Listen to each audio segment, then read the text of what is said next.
సంభల్లోని జామా మసీద్ ఇకపై వక్ఫ్ ఆస్తి కాదు. కొత్త చట్టం ప్రకారం ఏఎస్ఐ రక్షిత ఆస్తులను వక్ఫ్ ఆస్తులుగా ప్రకటించలేం. సంభల్ జామా మసీద్ లాంటి ప్రదేశాలు దేశంలో అనేకం ఉన్నాయి. ఇప్పుడవన్నీ వక్ఫ్ ఆస్తులుగా చెప్పుకోవాలంటే కుదరదు. ఇవి ఓ జాతీయ ఛానల్ ఇంటర్వ్యూలో ఎంఐఎం అధినేత అసదుద్దీన్ ఓవైసీ చేసిన వ్యాఖ్యలు. మరి ఓవైసీ చెబుతున్నది నిజమేనా? సంభల్లోని జామా మసీద్ ఇకపై వక్ఫ్ ఆస్తి కాదా? ఓవైసీ పదే పదే ప్రస్తావిస్తున్న కొత్త వక్ఫ్ చట్టంలోని సెక్షన్ 3D అంత పవరుందా? తెలుసుకునే ప్రయత్నం చేద్దాం. పార్లమెంటు గడప దాటిన వక్ఫ్ చట్ట సవరణ బిల్లు రాష్ట్రపతి ద్రౌపది ముర్ము సంతకంతో ఏప్రిల్ 5 నుంచి చట్టంగా మారింది. దీంతో వక్ఫ్ అక్రమాస్తుల డొంకను కదిలించే ప్రక్రియ అతి త్వరలోనే మొదలు కానుంది. ఇదిలా ఉంటే వక్ఫ్ బిల్లును అడ్డుకునేందుకు అన్ని మార్గాలు మూసుకుపోవడంతో సుప్రీంకోర్టు మెట్లెక్కారు ఓవైసీ. అంతేకాదు, నూతన వక్ఫ్ చట్టంపై భయాందోళనలు రేకెత్తించేలా తీవ్ర వ్యాఖ్యలు చేస్తున్నారు. తాజాగా ఓ జాతీయ ఛానల్కి ఇచ్చిన ఇంటర్వ్యూలో సంభల్ ఇకపై వక్ఫ్ ఆస్తి కాదంటూ సంచలన వ్యాఖ్యలు చేశారు.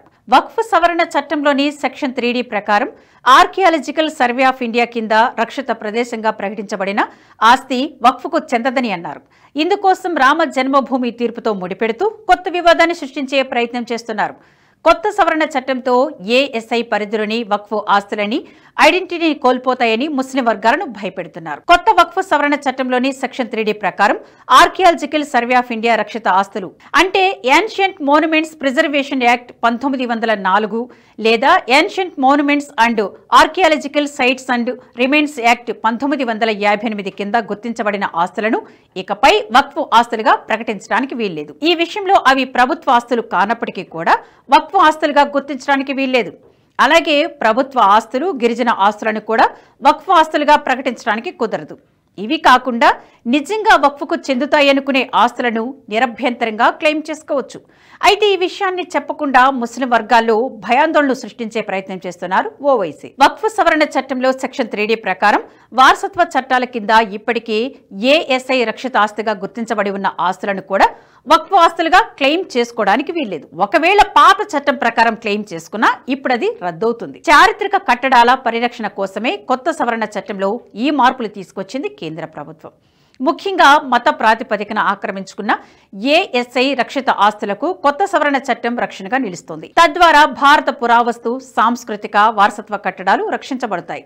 అసదుద్దీన్ ఓవైసీ పదే పదే రాద్ధాంతం చేస్తున్న సంభల్ కూడా అలాంటి వారసత్వ సంపద కిందకే వస్తుంది. నవంబర్లో సంభల్లోని జామా మసీద్ను సర్వే చేయాలని సంభల్ స్థానిక న్యాయస్థానం ఆదేశాలు జారీ చేసింది. హరిశంకర్ జైన్, మహంత్ రిషిరాజు సహా మరికొంతమంది దాఖలు చేసిన పిటిషన్పై స్పందించిన కోర్టు సర్వేకు ఆదేశించింది. శతాబ్దాల చరిత్ర కలిగిన కలికి భగవానుడికి అంకితం చేయబడిన శ్రీ హరిహర మందిరాన్ని కూల్చేసి ఆ ప్రదేశంలో మసీదు నిర్మించినట్లు పిటిషన్లో హరిశంకర్ అనే టీం పిటిషన్లో పేర్కొన్నారు. హిందువులకు చెందిన సంభల్ ఆలయాన్ని మొఘల్ చక్రవర్తి బాబర్ బలవంతంగా మసీదుగా మార్చాడన్నది ప్రధాన ఆరోపణ. అందువల్ల ఇది ఏన్షియంట్ మోన్యుమెంట్స్ ప్రిజర్వేషన్ యాక్ట్ 1904 ప్రకారం సంభల్ భారత పురావస్తు శాఖ జాతీయ ప్రాముఖ్యత కలిగిన జాబితాలోకి వస్తుందని పిటిషన్లో పేర్కొన్నారు. సంభల్లోని పరిస్థితులు హిందువులకు రాజ్యాంగం కల్పించిన మతాచరణ హక్కును కాలరాస్తున్నాయని, సంభల్లోకి హిందువుల ప్రవేశాన్ని పునరుద్ధరించడానికి వెంటనే చర్యలు తీసుకోవాలని పిటిషన్లో పేర్కొన్నారు. చరిత్రలో పుటలోకి వెళితే మొఘల్ వలస పాలకులు సంభల్లోని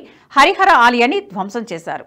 1527-28 మధ్య కాలంలో బాబర్ కమాండర్ మీర్జా హిందూ బేగ్ ఆలయాన్ని ధ్వంసం చేసి మసీదుగా మార్చేశాడు. బాబర్ ఆదేశాలతో హిందువులను భయభ్రాంతులకు గురిచేసి మతం మార్చుకునేలా చేసేందుకే ఈ ఘాతకానికి వడికట్టాడు మీర్జా హిందూ బేగ్. సంభల్ విధ్వంసం గురించి బాబర్ కూడా తన బాబర్ నామాలో స్పష్టంగా రాసుకున్నాడు. మసీదులో లోపల బాబర్ పేరు చెక్కి ఉన్న శిల ఉద్దేశపూర్వకంగా ఏర్పాటు చేసిందని, ఆలయాన్ని మసీదుగా నిర్మించడమే దీని వెనుక ప్రధాన ఉద్దేశమని పిటిషనర్లు పేర్కొన్నారు. అంతేకాదు, సంభల్లో ఉన్నది హిందూ ఆలయమే అని చెప్పడానికి పిటిషనర్లు అనేక రుజువులను చూపారు. హరిహర ఆలయాన్ని పరిరక్షించడంలో ఏఎస్ఐ పాత్రని కూడా పిటిషన్లో ప్రస్తావించారు. 1920 డిసెంబర్ 22న నాటి యునైటెడ్ ప్రావిన్స్ ప్రభుత్వ కార్యదర్శి సంభల్ను రక్షిత స్మారక చిహ్నంగా ప్రకటిస్తూ చట్టంలోని సెక్షన్ 3 కింద నోటిఫికేషన్ జారీ చేశారు. దీంతో సంభల్ ప్రాంతం ఏఎస్ఐ పరిధిలోకి వచ్చింది. ఆనాటి నుంచి సంభల్ ఆలయానికి ఏఎస్ఐ చట్టపరమైన సంరక్షణ అందిస్తోంది. పురావస్తు స్మారక చిహ్నాలు, పురావస్తు ప్రదేశాలు, చారిత్రక ప్రాముఖ్యత కలిగిన స్మారక చిహ్నాలను సంరక్షించడం 1904, 1958 చట్టాల ప్రకారం ఏఎస్ఐ బాధ్యత. అంతేకాదు 1958 చట్టంలోని సెక్షన్ 18 ప్రకారం ఈ స్మారక కట్టడాలు సాధారణ ప్రజలకు అందుబాటులో ఉండేలా ఉండాలి. అయితే సంభల్లో మతపరమైన వివాదం చెలరేగిన సందర్భంలో ఏఎస్ఐ తన చట్టపరమైన బాధ్యతను నెరవేర్చడంలో విఫలమైందని పిటిషనర్లు పేర్కొన్నారు. ఏఎస్ఐ పట్టించుకోకపోవడం వల్లనే జామా మసీదు నిర్వహణ కమిటీ ఈ ప్రదేశానికి ప్రజల రాకను నిలిపివేసింది. తద్వారా హరిహర దేవాలయంలో పూజలు చేసుకోవాల్సిన హిందూ భక్తుల హక్కులను ఏఎస్ఐ ఉల్లంఘించిందని పిటిషనర్లు వాదించారు. అంతేకాదు సంభల్ దేవాలయాన్ని పరిరక్షించేందుకు ఏఎస్ఐ ఎలాంటి చర్యలు తీసుకోలేదని కూడా పిటిషనర్లు తెలిపారు. న్యాయపరమైన బాధ్యతలను నిర్వహించడంలో ఏఎస్ఐ పూర్తిగా విఫలమైందన్నారు. పిటిషనర్లు పేర్కొన్న సహేతుకమైన కారణాలు, రుజువులతో కూడా ఆధారాలను పరిగణలోకి తీసుకున్న సుప్రీంకోర్టు గత ఏడాది నవంబర్లో సర్వేకు ఆదేశించింది. దీంతో రంగంలోకి దిగిన ఆర్కియాలజికల్ సర్వే ఆఫ్ ఇండియా సంభల్లో నవంబర్ 19న మొదటి దఫా సర్వే నిర్వహించింది. అయితే తొలిసారి చేపట్టిన సర్వే సందర్భంగా ఎలాంటి ఉద్రిక్తతలు చోటు చేసుకోలేదు. నవంబర్ 24న నిర్వహించిన మలి సర్వే సమయంలో మాత్రం స్థానిక ముస్లింలు నిరసనలు తెలిపారు. కోర్టు నియమించిన బృందం సర్వే నిర్వహిస్తున్న సమయంలో సంభల్ ప్రాంతాన్ని చుట్టుముట్టారు. దీంతో నిరసన కాస్త హింసాత్మకంగా మారింది. శాంతి భద్రతల పరిరక్షణకు మోహరించిన పోలీసు బృందాలపై దాడులు జరిగాయి. అల్లరి మోకలు పోలీసులపై రాళ్లు, కర్రలతో దాడి చేయడంతో పాటు కాల్పులు కూడా జరిపారు. సంభాల హింసాకాండ తర్వాత స్థానిక సంస్థలు, రాష్ట్ర ప్రభుత్వం, పోలీసులు నిందితులను అరెస్టు చేయడానికి అనేక చర్యలు తీసుకున్నారు. సంభల్ ఎంపీ జియావుర్ రెహమాన్ బుర్కేతో సహా స్థానిక నాయకులు హింసను ప్రేరేపించారని, ఈ అల్లర్లను ముందుగానే ప్లాన్ చేసినట్లు దర్యాప్తులో తేలింది. ఘటనా స్థలంలో పాకిస్తాన్లో తయారైన బుల్లెట్లు కూడా లభ్యం కావడంతో దర్యాప్తు మరింత తీవ్రమైంది. 45 మందికి పైగా అరెస్టు చేశారు. ప్రస్తుతం పలు ఎఫ్ఐఆర్ల కింద కేసులు పెండింగ్ లో ఉన్నాయి. ఇక 2025 జనవరిలో సర్వే నివేదికను స్థానిక చందోసి కోర్టుకు సీల్డ్ కవర్లో సమర్పించారు. సర్వేలో భాగంగా తీసిన 4.5 గంటల వీడియోగ్రఫీ, సుమారు 1200 ఫోటోగ్రాఫ్లను కోర్టుకు అందజేశారు. అందుబాటులో ఉన్న సర్వే నివేదిక ప్రకారం సంభల్ ఆలయ ప్రాంగణంలో 2 మర్రి చెట్లు ఉన్నాయి. సాధారణంగా హిందూ దేవాలయాలు మాత్రమే మనకు మర్రి చెట్లు కనిపిస్తాయి. అంతేకాకుండా మసీదు లోపల ఒక పురాతన బావి కూడా బయటపడింది. దానిలో ఒక భాగం వెలుపల, ఇంకో భాగం లోపల ఉంది. బావి బయట భాగం పూర్తిగా మట్టితో కప్పబడి ఉంది.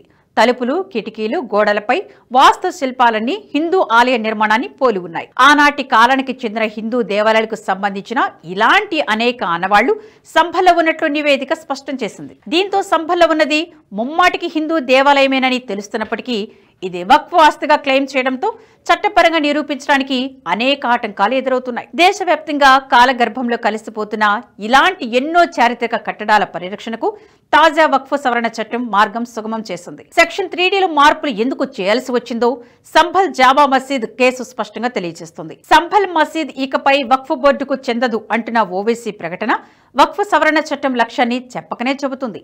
ఏఎస్ఐ రక్షిత పురావస్తు కట్టడాలను వక్ఫ్ ఆస్తిగా క్లెయిమ్ చేసుకోవడానికి అనుమతించకపోవడం అనేది ఒక సంచలన నిర్ణయం.